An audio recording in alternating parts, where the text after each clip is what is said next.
அனைவருக்கும் வணக்கம். நான் உங்கள் குழந்தைகள் நல மருத்துவர் டாக்டர் டி இந்துமதி. இன்றைக்கி நம்ம ஹெச்பிவி வேக்சின் பற்றி பார்க்கலாம். ஹெச்பிவி வேக்சினை ஜென்ரலாக சர்வைக்கல் கேன்சர் ப்ரிவென்ஷன் வேக்சின் அப்படின்னு சொல்லுவோம்.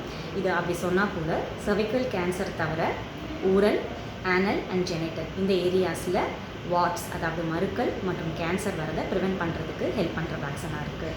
இது போத் மேல் ஆஸ் வெல் அஸ் ஃபீமேல், ஆண் குழந்தைகள் மற்றும் பெண் குழந்தைகளுக்கு நம்ம கொடுக்கலாம்.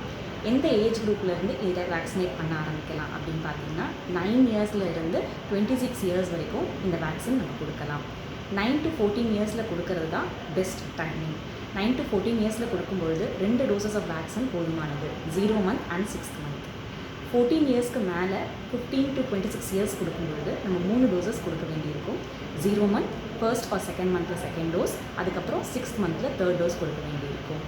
இந்த வேக்சின்ஸ் ஹைலி எஃபிகேஷியஸ், 99% ப்ரொடெக்டிவாக இருக்குது இந்த ஹெச்பிவி இன்ஃபெக்ஷனுக்கு எகெயின்ஸ்டாக.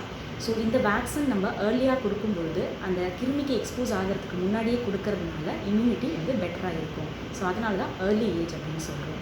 இந்த ஹெச்பிவி இன்ஃபெக்ஷன் எப்படி நடக்குது? ஜென்ரலாக இது செக்ஷுவல் எக்ஸ்போஷர் மூலமாக தான் நம்ம அக்வயர் பண்ணணும். ஜென்ரலாக நம்ம பாடியே இதை டேக் கேர் பண்ணி நம்ம இம்யூன் சிஸ்டமே இதை கிளியர் பண்ணிடும்.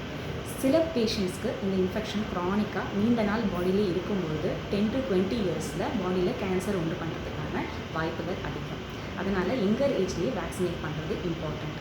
26 இயர்ஸ் பியாண்ட் 45 இயர்ஸ் இருக்கிறவங்களும் இந்த வேக்சின் எடுத்துக்கலாம். பட் எஃபிகேஷியஸ் பற்றி நமக்கு கிளியர் கட் ஐடியாஸ் கிடையாது. ஓகே, ஆல்ரெடி நம்ம ஹெச்பிவி வேக்சின் எடுத்தாச்சு, ஸோ கேன்சர் ப்ரொடெக்டட் கம்ப்ளீட்லி அப்படின்னு கேரண்டி இருக்குன்னு கேட்டால் நம்ம அதை ஸ்க்ரீனிங் மூலமாக தான் தெரிஞ்சுக்கணும். ஜென்ரலாக ஹெச்பிவி வேக்சின் ஹெச்பிவி மூலமாக வரக்கூடிய கேன்சரை இது ப்ரிவெண்ட் பண்ணும். பட் அது மட்டும் ஒரே காஸ் கிடையாது. So vaccination is not the alternative choice for cancer screening. So vaccine கொடுக்கறது ஃபார் ப்ரொடெக்ஷன். பட் கேன்சரை நம்ம அவங்க ஃபாலோ அப்பில் every woman beyond 45 years of age should undergo pap smear screening as suggested by your obstetrician. Thank you.